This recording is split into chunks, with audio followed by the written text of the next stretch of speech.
दोस्तों आपको ये सामने फोटो दिख रही है, आज हम ये वाली फोटो बनाने वाले हैं और जिसके लिए हमने ये पूरा यहाँ पर सेटअप बिल्कुल तैयार करके रखा है। सिर्फ देरी है सिर्फ इस फोटो को बनाने के लिए, ठीक है। तो चलिए बिना किसी देरी के स्टार्ट करते हैं और वीडियो को एंड तक देखना, क्योंकि मैं इस फोटो के बारे में एक आपको लास्ट में एक कहानी बताने वाला हूँ, जो इस फोटो के बिहाइंड द सीन है, ठीक है। मतलब कैसे खींचा और क्या हुआ था, और वो मैं आपको लास्ट में बताऊंगा।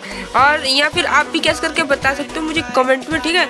तो बता सकते हो, बताना मुझे कमेंट में अगर आप कैस कर लेते हो, बट कोई दिक्कत नहीं। चलिए बिना किसी देरी के अपनी वीडियो को स्टार्ट करते हैं।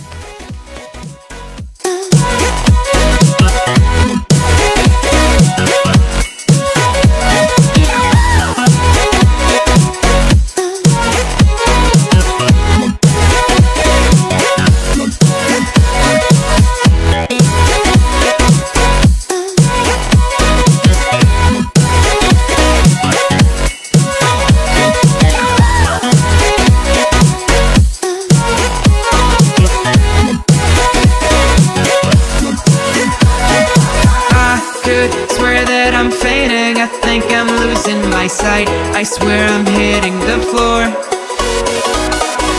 I could swear that my stomach just sunk a meter, I'll be dead if I take any more.